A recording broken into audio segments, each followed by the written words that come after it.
Oke, assalamualaikum warahmatullahi wabarakatuh. Alhamdulillahirrabbilalamin. Wassalatu wassalamu ala asrafil anbiya'i wal mursalin wa ala alihi washabihi ajmain, amma ba'du. Yang terhormat kepada Bianif dan Nubida selaku pengasuh dari Istana Pendidikan Pesantren Seperti Maraiba Nifida. Yang terhormat kepada orang tua saya dan keluarga saya, semoga saya selalu. Saya Aman Effendi hari ini akan mempresentasikan pertanyaan nasi, yaitu ilmu Rasul Usmani bab 1. Yang pertama, bab 1 yaitu membahas tentang beberapa pembahasan. Yang pertama, tanggung jawab Nabi terhadap Al-Quran, yaitu mengajarkan Al-Quran kepada sahabat. Kedua, mengamalkan isi kandungan dalam pengamalannya setiap hari dan menjadikan Al-Quran sebagai bacaan sehari-harinya. Dan selanjutnya, penulisan Al-Quran pada masa Nabi. Yang pertama, terdapat 2 langkah. Yang pertama, menghafal di luar kepala. Yang kedua, menulis pada media yang dituliskan, media tulisan. Yang pertama yaitu menghafal di luar kepala. Yang menyebabkan banyak sahabat pada masa itu banyak yang menjadi penghafal Al-Quran, yang disebabkan karena faktor kecintaan mereka terhadap Al-Quran dan penghargaan Nabi dan para sahabat terhadap sahabat yang banyak hafalannya. Contoh, pada saat perang Uhud, Nabi lebih mendahulukan pemakaman para sahabat yang hafalan Al-Qurannya lebih banyak, dan adanya banyaknya sahabat yang kebanyakan di antara mereka itu banyak yang ummi, sehingga mereka justru lebih mengandalkan pada hafalan saja. Yang kedua, menulis pada masa Nabi. Penulisan pada masa Nabi itu dituliskan pada beberapa media sederhana seperti kulit hewan, batu, tulang belulang, pelepah kurma, yang dimana pada saat itu, pada masa Nabi memerintahkan kepada sahabatnya untuk menulis segera setelah satu wahyu diturunkan. Nabi langsung memerintahkan kepada para sahabatnya untuk segera menuliskan dan segera menghafalnya. Dan lanjut, penulisan Al-Quran pada masa Abu Bakar. Hal ini terjadi akibat desakan dari Umar yang disebabkan karena kekhawatiran Umar jika ayat-ayat Al-Quran itu hilang akibat banyak penghafal Al-Quran yang gugur dalam peperangan melawan Musailam Al-Kadzab, yaitu nabi palsu yang menjelma setelah Nabi wafat.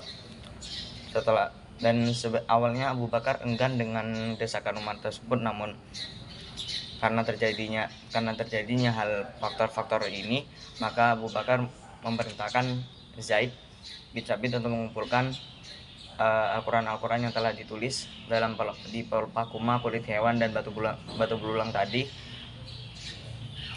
sehingga kumpulan tulisan-tulisan tersebut disebut dengan mushaf pada zaman Abu Bakar. Dan dilanjutkan di masa Utsman bin Affan.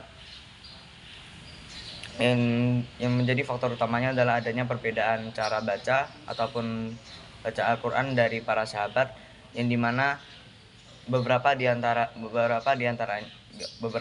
sahabat terjadi pertikaian yang disebabkan karena adanya perbedaan cara baca tadi, sehingga Utsman bin Affan membentuk panitia 4, yaitu Abdullah bin Amr bin As, Zaid bin Harith bin Sabit, Abdullah bin Zabir, Zubair, Abdurrahman bin Haris bin Hisham, yang dimana pembentukan panitia 4 ini bertujuan untuk sebagai panitia pengumpulan dan penulisan kembali mushaf.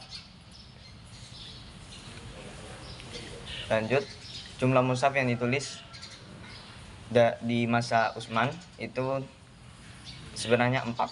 Ada 4 mushaf. Yang pertama, ada yang mengatakan 4 mushaf, yaitu ada yang dikirim satu mushaf yang dikirim ke Menduduk Basrah, satu ke Kufah, satu ke Syam, dan satu di Madinah. Namun ada pula yang mengatakan 5 dengan tambahan satu mushaf untuk kota Makkah, dan ada yang mengatakan 6 dengan tambahan Bahrain, ada yang mengatakan 7 dan 8 dengan tambahan penduduk Yaman dan sahabat Utsman itu sendiri. Selanjutnya pembakaran mushaf. Pembakaran mushaf ini diperintahkan oleh Utsman sendiri, yang dimana Utsman memerintahkan para sahabat untuk membakar mushaf yang ada di tangannya, alias mushaf-mushaf yang sebelumnya, dan merujuk pada mushaf yang telah disepakati oleh seluruh sahabat yang telah ditulis dan ditetapkan oleh Panitia 4 tadi, yang disebut Mashafif Utsmaniyah. Selanjutnya pengertian tentang rasam Utsmani. Sebelumnya kita membahas dulu tentang macam-macam rasam. Ada rasam kiasi,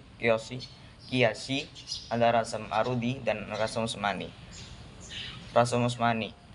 Untuk asal usul dari rasam Utsmani adalah bahwa rasam Utsmani ini merupakan hasil pengembangan tulisan hasil pengembangan tulisan pada zaman Nabi yang berawal dari penulisan Arami yang diperkirakan dimulai pada abad ke-8 dan ke-9. Dan ada pula perawi rasam Utsmani, ada Imam Ibnu Amir, Abdurrahman bin Hurmuz sebagai patokan utama perawian rasam Utsmani, dan ada pula Imam Nafi dan Imam Hamzah. Dan ada pula kitab-kitab andalan rasam Utsmani, ada Al-Munsif, Al-Muqni, Kitab At-Tanzil, dan Kitab Aqilat Atrab Al-Qasaid. Sekian dari saya, bila ada salah kata, menurut kata kurang berkenan mohon dimaafkan. Wassalamualaikum warahmatullahi wabarakatuh.